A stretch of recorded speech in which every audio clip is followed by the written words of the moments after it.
Dr. Davenport, tell me one of the reasons that you think that people who need physical therapy may not actually seek it, and or who may not continue the process and the treatment of receiving physical therapy. Of course, that's a great question, a broad question, but I'll try and I'll bite it off in terms of people who are living with post-exertional symptoms and signs. Physical therapy can be a dirty word for someone with post-exertional malaise because of the post-exertional malaise. Exertion is part of the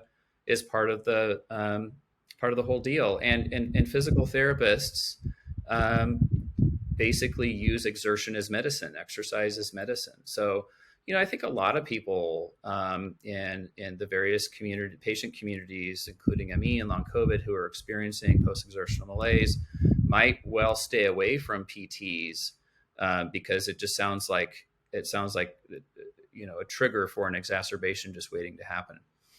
I am here to say, though, that physical therapists, occupational therapists, we do more than just exercise. And so there is a lot to be contributed, I think, by a knowledgeable physical therapist in the care of someone who is living with post-exertional malaise in the way of education, energy conservation tips, and so forth. So I think the big, kind of circling back to your initial question, I think there's a perception, and I don't think unjustly, I don't think the perception is unjust that physical therapists exercise people. And if you're worse with activity, you tend to stay away from that.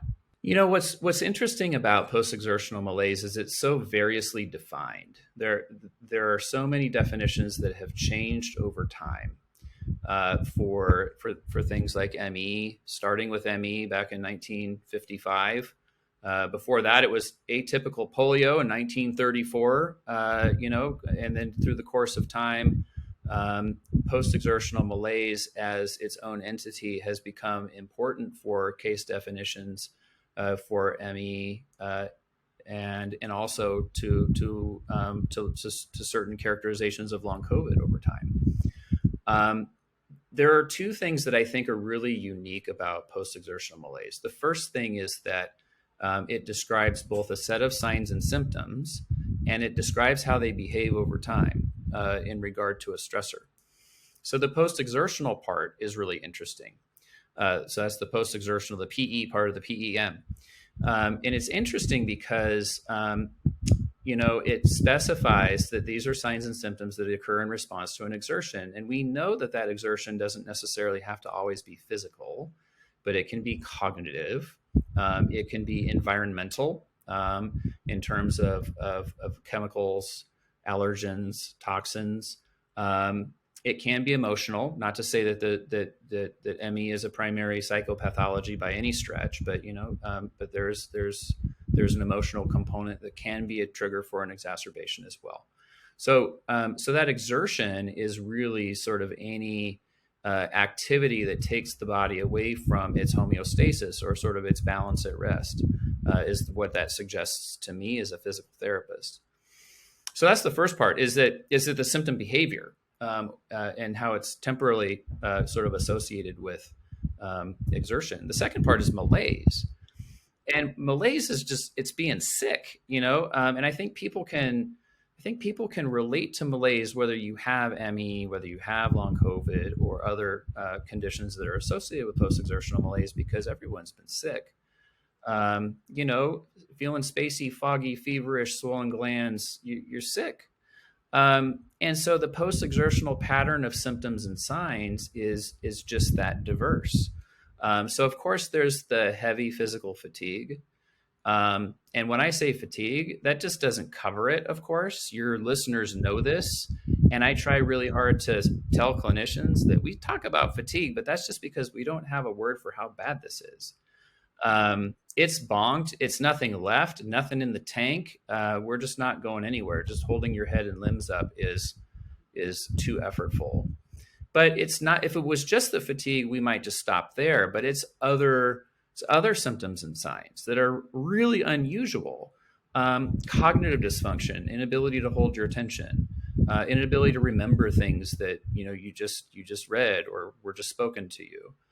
Some people call that brain fog. I've heard it thinking through Jello is kind of Oh my how people think goodness. about it. That is the perfect way to describe it. As a person, as a patient who experiences it, I definitely think that is one of the best analogies and examples I've ever heard of PEM.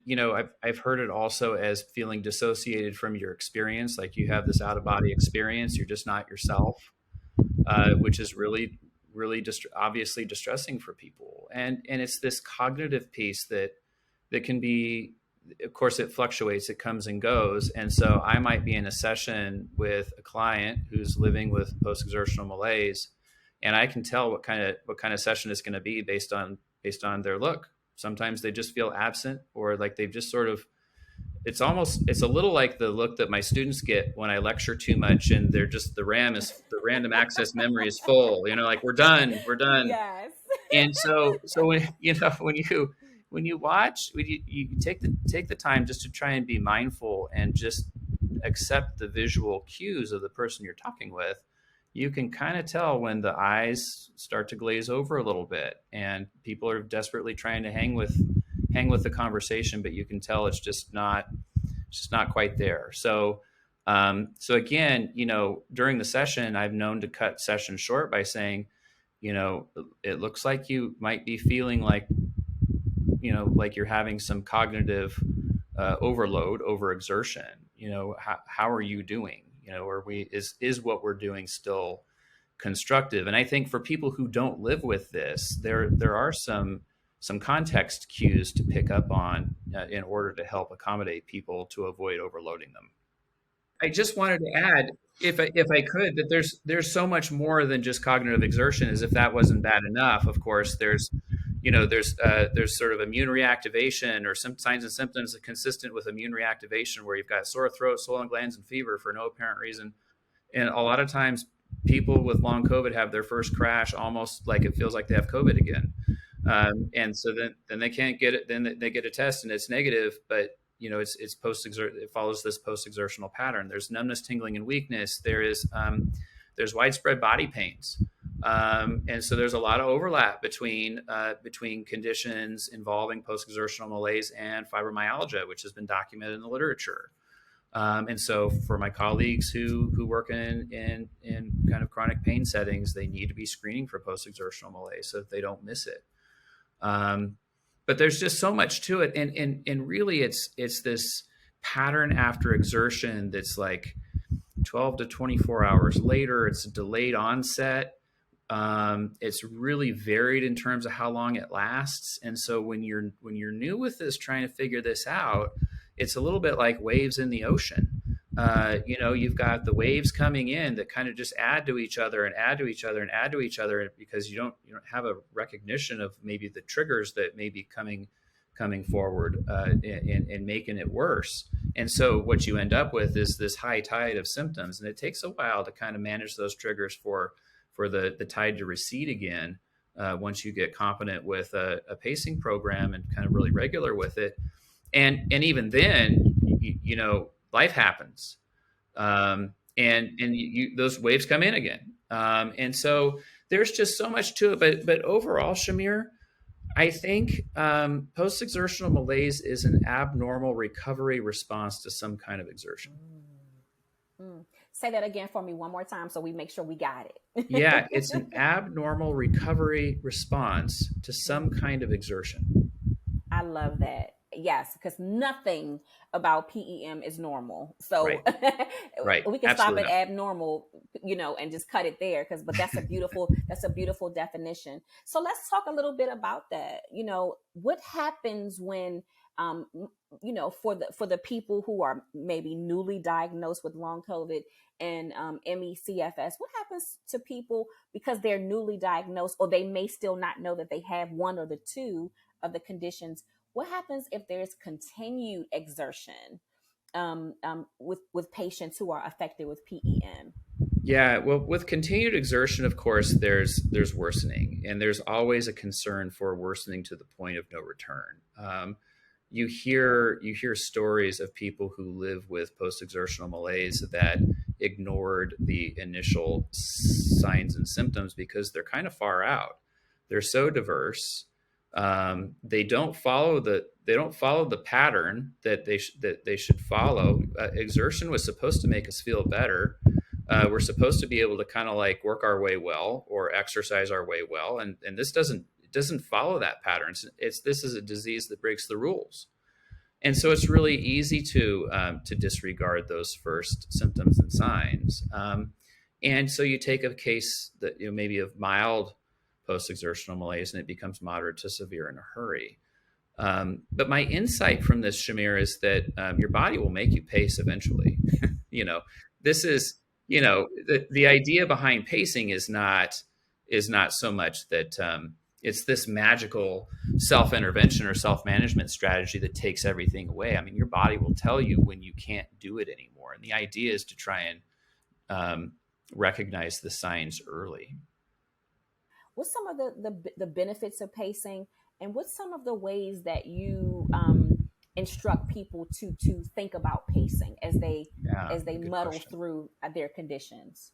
Yeah, and thanks for that question. It's part of the reason that it is that some people are unsuccessful with pacing or that are slower to start it is because it's really hard.